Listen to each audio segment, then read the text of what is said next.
Good afternoon, and of wisdom. With over 60 years of experience as an investment banker, entrepreneur, investment analyst, economist, and venture capitalist, Morty Davis is Wall Street and capitalism personified. The over 400 companies for which he has raised more than $3 billion over the years have created a countless number of jobs and exciting new products. Through the voice of wisdom, Mr. Davis explores, analyzes, and debates the most topical political, economic, and social issues facing our world today. Please join the conversation by dialing 332 263 3300. That's 332 263 3300. And now, Mr. Davis. Welcome back, my cherished listeners, friends, and even those that disagree with me vehemently. I love you all. And this week, as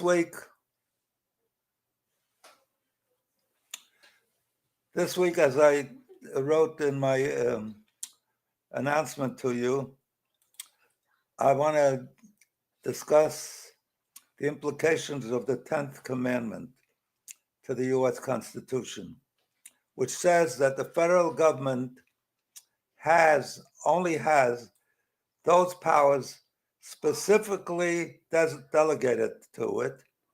If it isn't specifically listed, it belongs to the states, or as it says, the people.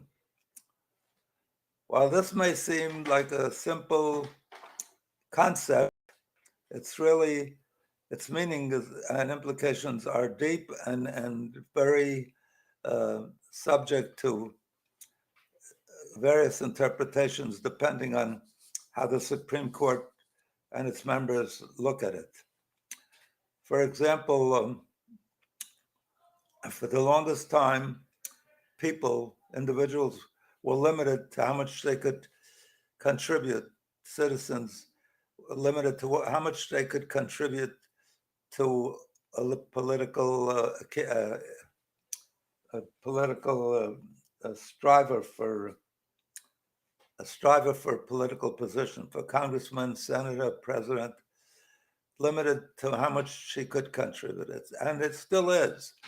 However, a few years ago, not so long ago, it's maybe, I guess about 12, 15 years ago, they concluded in Citizen United that a corporation has unlimited, it defines a corporation as a person which has unlimited contribution rights, donor rights. And so even though it's a person, it exceeds that of other people. So clearly, the Supreme Court and its members take some license with the interpretation of the Constitution, even though somebody like Scalia, who was regarded as a brilliant member of the Supreme Court, but an originalist or a constructionist maybe, who felt that the Constitution should be read word for word as it's written and shouldn't deviate at all. And I think his number one disciple, Thomas, who's now on the Supreme Court and has been for about 45 years, has adopted that approach. However, despite the fact that they were so rigid in their approach that you couldn't change things, from time to time they took the liberty, or they argued that something that they felt needed adjustment was consistent with what the Constitution says. So, I don't think there's a document in this world. We in the U.S. venerate the Constitution. We think it's the most perfect document to run a country and a government. And nevertheless, the founders ordered them to still make our government a more perfect union. Because unless something's adaptive with the changing of time and the changing of facts and the changing of technology and the changing of so many things, the Constitution was written over 200 years ago. At that time, there's so many things have changed that there's no way we could have anticipated. They could have anticipated airlines flying and automobiles and so many things. They couldn't, robots in factories replacing employees. Even the Bible of the three major religions, even the constructionists and the originalists of the Bible, to my knowledge, none of them have ever done an eye for an eye. They adapted. They said instead of actually doing an eye for an eye, you can do it by paying a sum of money or serving time. Anyway, let me take callers that are waiting online. Tom Lipscomb, a brilliant guy, one of the most brilliant individuals I have dealt with in my life. Yeah, how are you, Tom? Glad to talk to you, Morty. I've got a wild card for you. Yeah, let's hear this. Not only is the Constitution part of the whole game that you're talking about. My great-great-grandfather was a Secretary of State of the Republic of Texas. He negotiated the statehood clause with President Polk to make Texas a state of the Union. And he put in something that is part of the code that was admitted for statehood of Texas. Are you ready for this? Yeah, let's hear this. I never knew you had such pedigree, such impressive pedigree.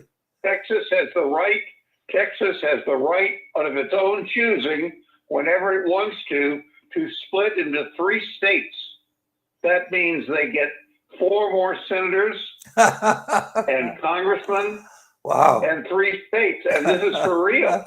Can you imagine what would happen if Texas decided to be 3 states? I can't understand why they haven't done it. They'd have 6 senators. That's a goal that they'd love.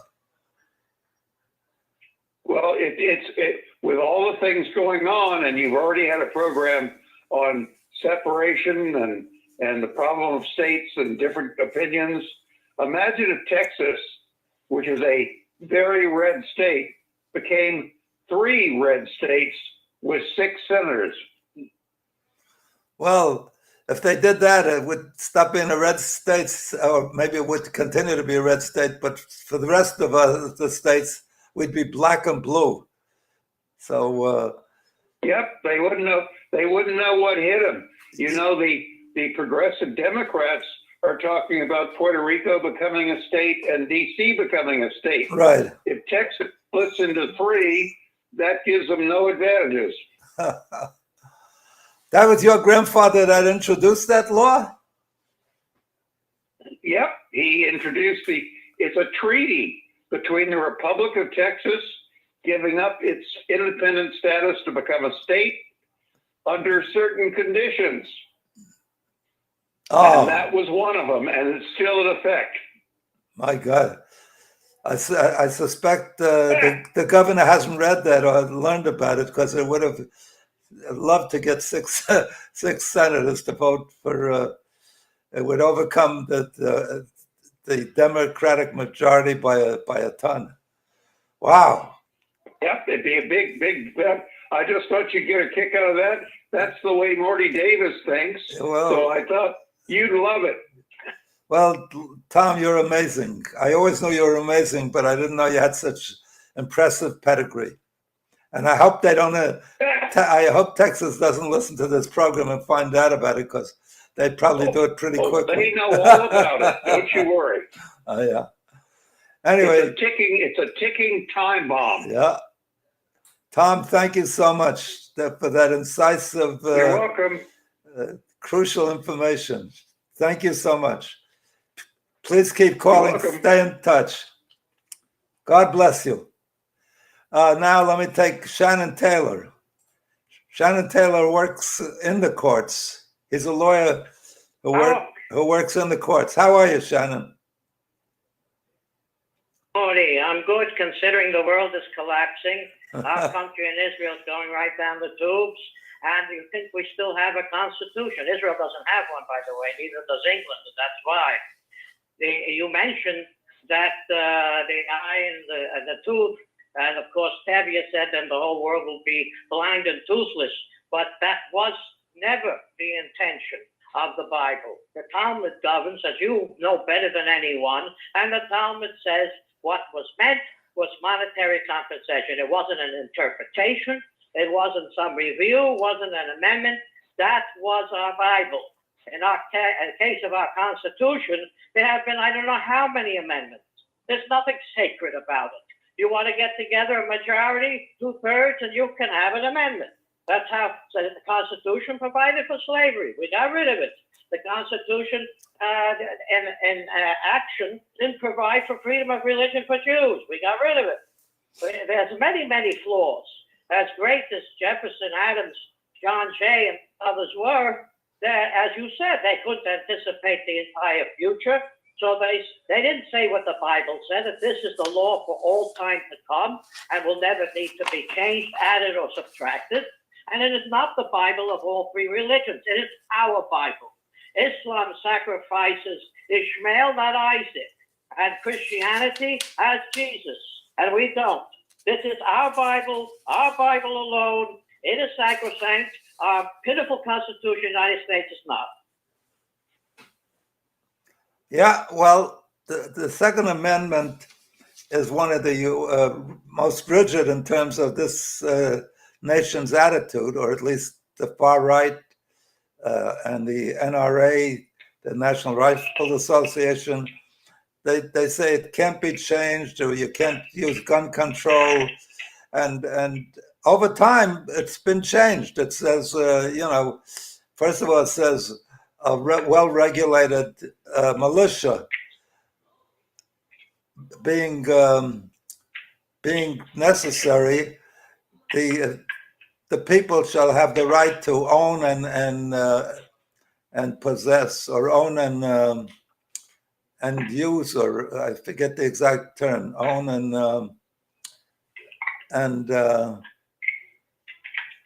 carry guns, and they say that's, you can't change that. It's rigid, but times change. It's over 200 years, almost 240 years that the Constitution was written. At that time, all we had. People haven't changed. No, but people haven't changed. But the world has Nothing changed. has changed in government. The government has Wait a the second. same reason we needed protection against the British, we need protection against the Democrats. Shannon. The way the Democrats are handling them today and allowing riots in every major city and arresting the innocent, freeing the guilty, the Second Amendment is more relevant than ever. Shannon, I'm not saying it's irrelevant. It's very relevant.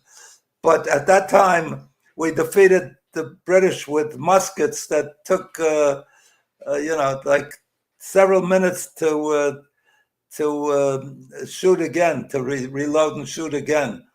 And today, they couldn't anticipate the assault weapons that we have today that shoot 100 bullets, and terrible bullets, the devastating bullets. Of course they could. These were brilliant geniuses who wrote a They couldn't anticipate. That basically serves every time. We advanced. They didn't. We've been re-advanced throughout history. That's not advancement. That's a retardation. That's ridiculous.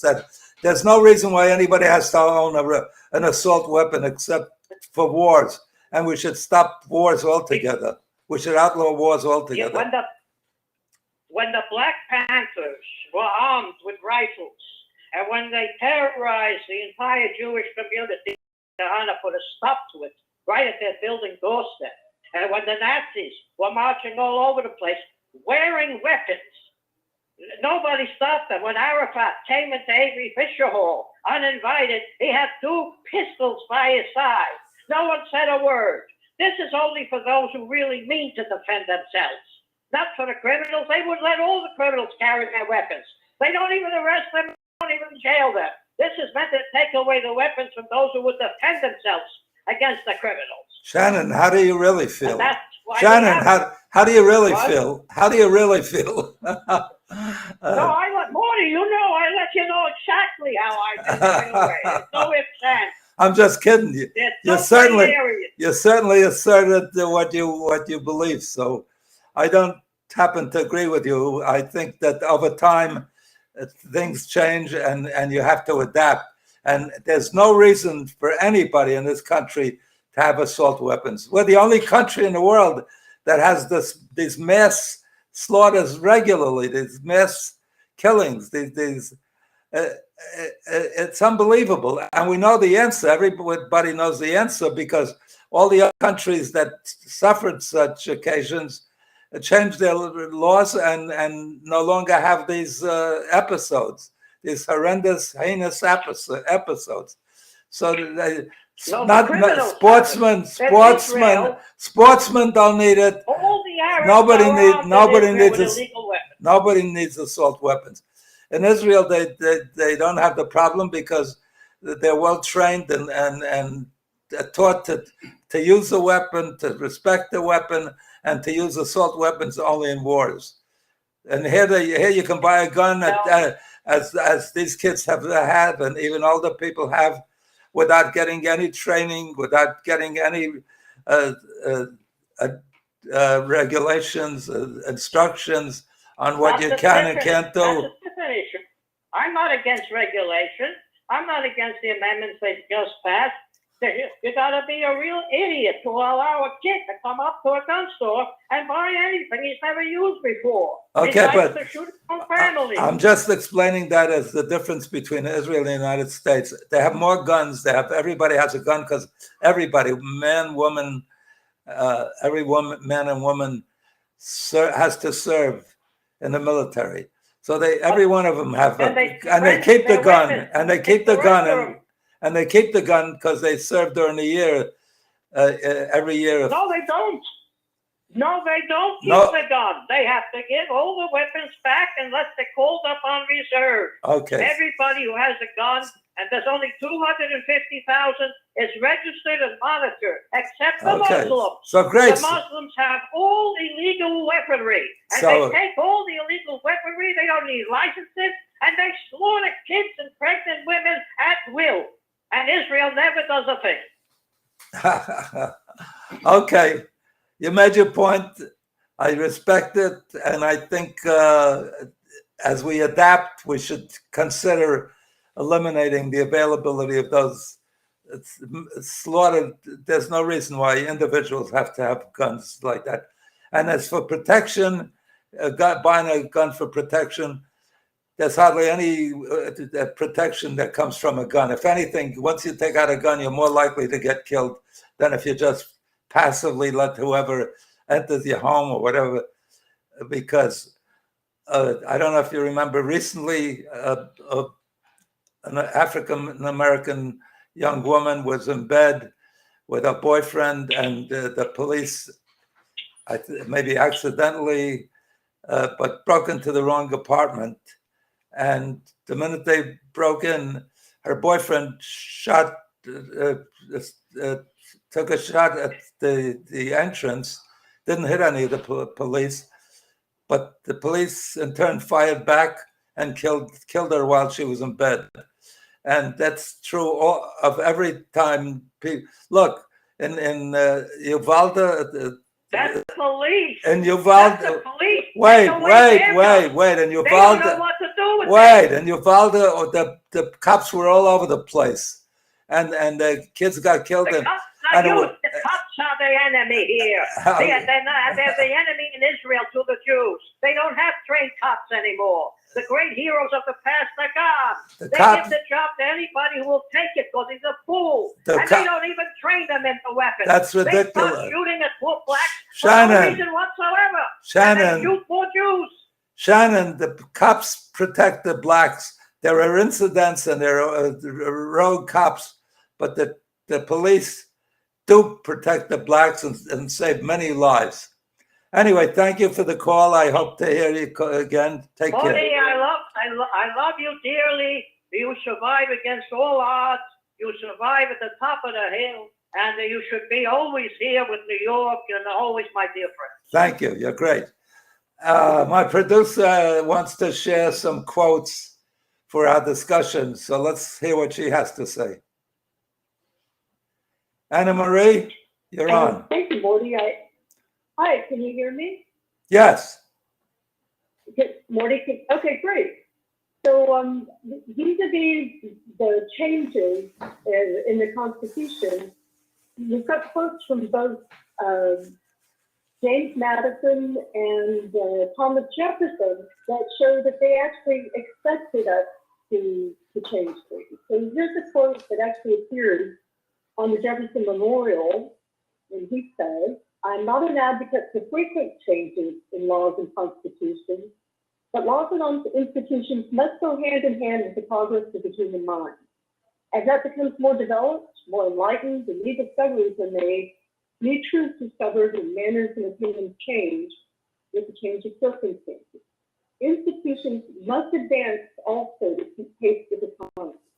We might as well require a man to still wear the coat which fitted him when he was a boy, as a society to remain ever under the regimen of a barbarous ancestors."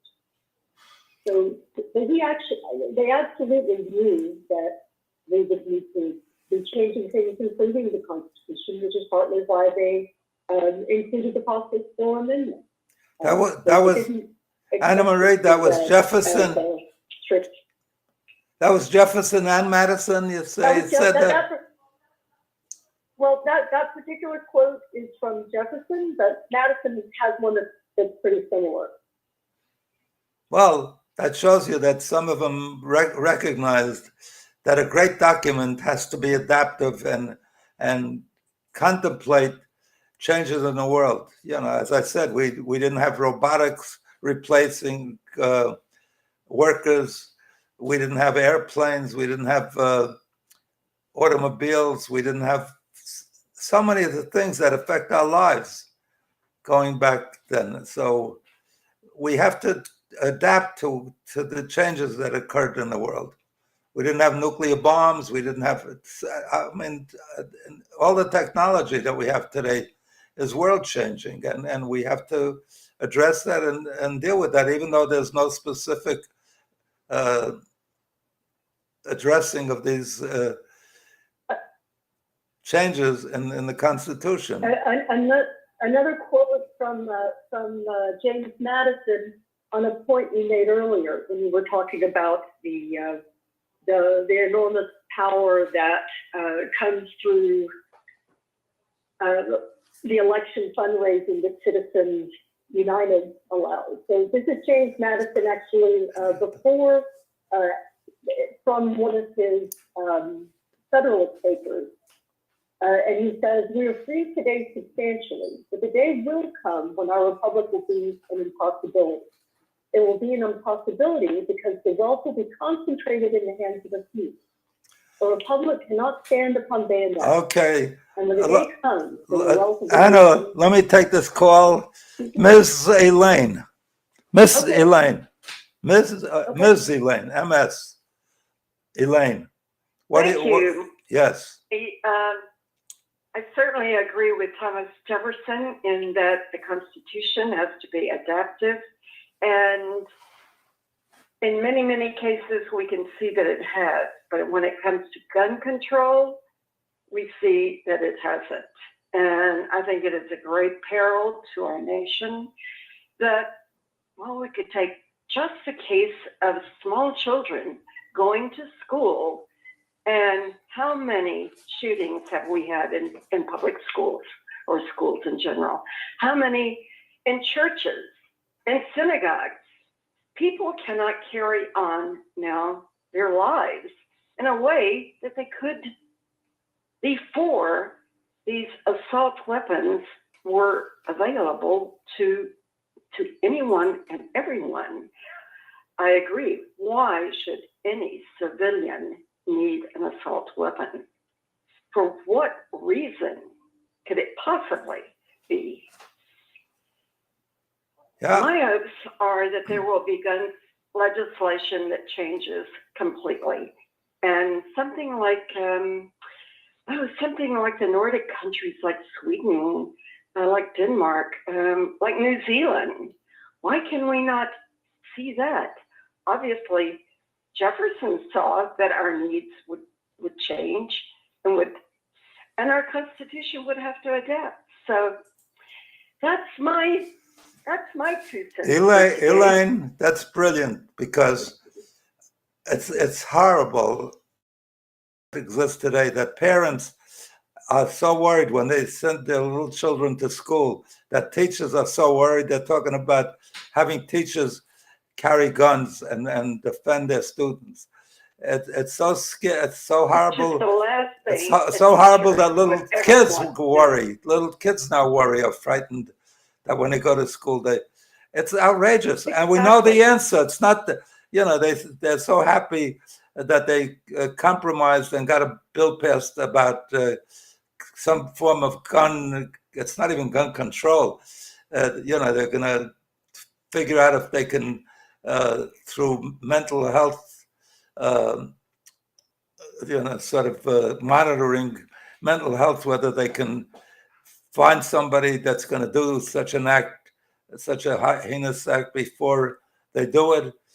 And the other thing that they said, well, we'll do more strict, more extensive checks on people's reputation, whether they're whether they should be allowed to own a gun. But that's touching at the edges. It doesn't really address the real problem. Banning assault weapons would be a world changing. Australia had I mentioned this in the past. Australia and New Zealand both, after they had this kind of episode with one episode where a number of it, I think in Australia was 1995, maybe, I forget how many people were killed and wounded, maybe 50. Pardon me? It was in Christchurch. I just remember the name. Oh, Christchurch, yeah, in Australia. And instantly they changed the law. They made it much stricter to acquire a gun, stricter rules. You have to go through police. It takes about a year to get a gun, and you have to have a reason to have the gun. And recently, within the last 2 or 3 years, New Zealand had a similar incident, and they've changed it. Neither one of them. Australia hasn't had one from 95 till, I think they had one maybe a year ago.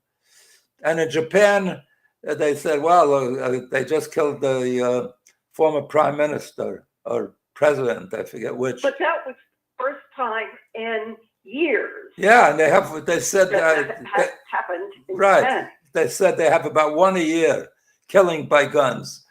And we know the answer. There's enough different places that instituted, regulations that help them avoid this crazy thing that the epidemic that we're going through. There's not a day that we don't have. We have more than one, almost two a day in this nation. Right. Then comes the big question: what role does the NRA play in this? We all know what role it plays. It pays senators huge amounts. As we look at, for example, Ted Cruz of Texas, Mitt Romney, I think is probably at the top of their list for payment. Really? So yes, Mitt Romney. And of course, in Texas, I know Ted Cruz I live in Texas, so I know Ted Cruz is paid very well. And if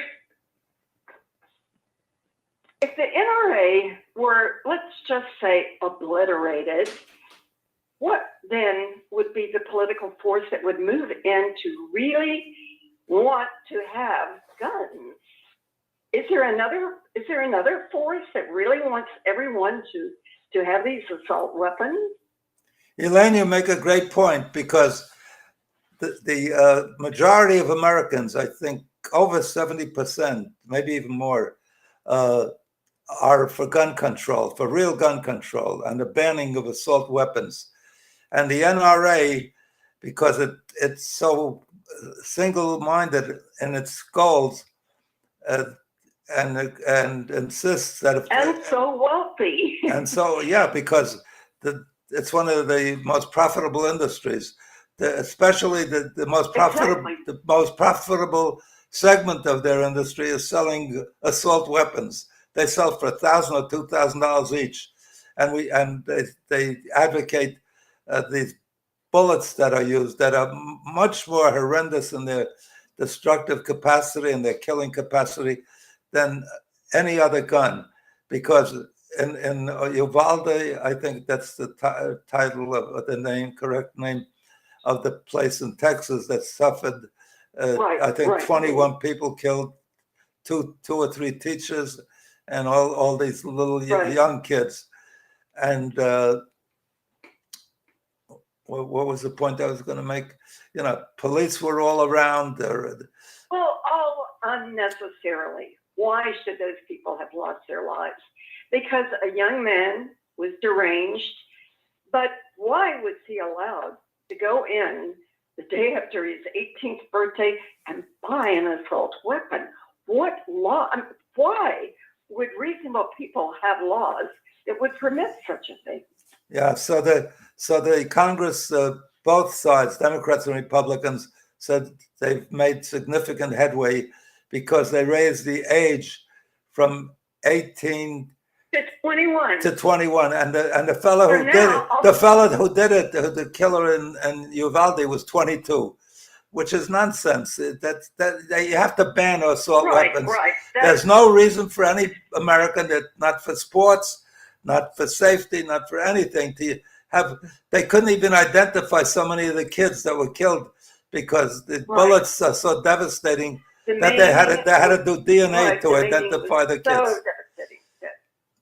You know, it's any congressman that votes against it, they're all aware of this, that if you vote against the NRA, they go after you. They get primary, whoever's running against you at primary, they fund them. And every congressman, even the ones that are very much in favor of gun control, are frightened to vote against something that the NRA wants.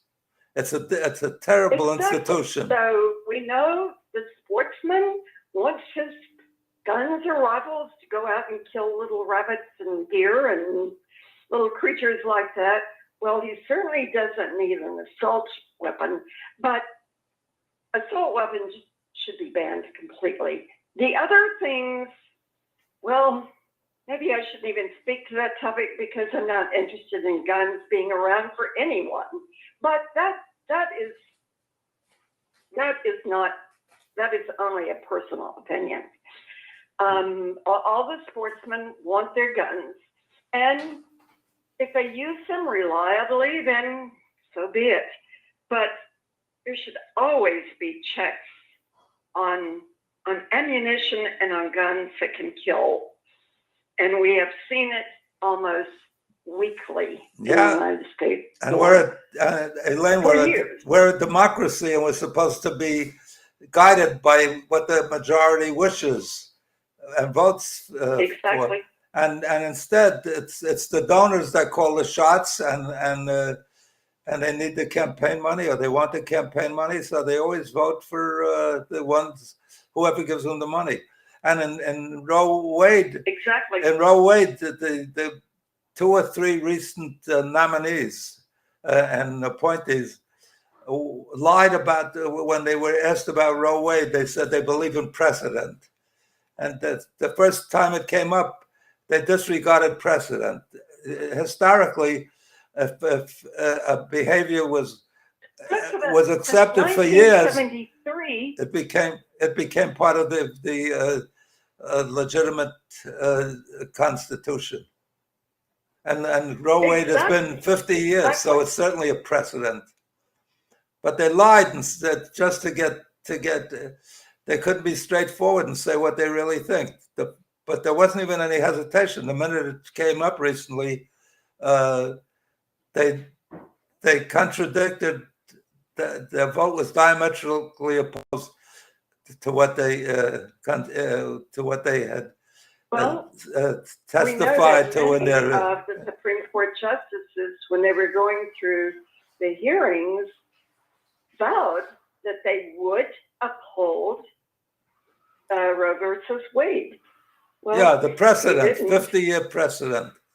It's 50 years since Roe Wade, and then the past precedent had a great impact, almost as equal to as if it was written into the Constitution. Mm-hmm. Elaine, let's hope for better times and better. The Supreme Court, rightfully so, has now achieved the lowest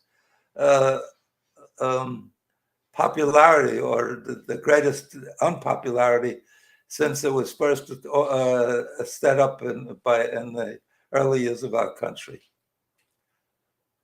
Thank you for your great call, Elaine. You're brilliant. Thank you. I couldn't agree with you more. Thank you. Bye-bye. Bye-bye. So you have the answer from different people. Shannon has a different view.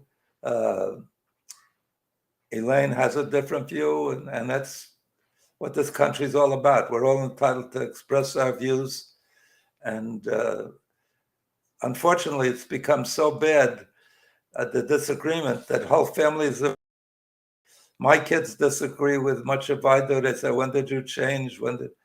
And I never changed, but I always I voted for the best man. I didn't vote for a party.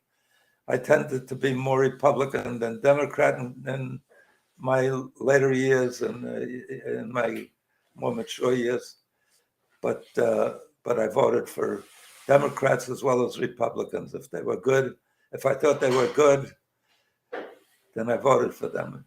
And if I thought they were going to hurt this country and its values, then I voted against them. So I think we've come to the end of our time. So I want to thank you all for listening. Tell your friends about it.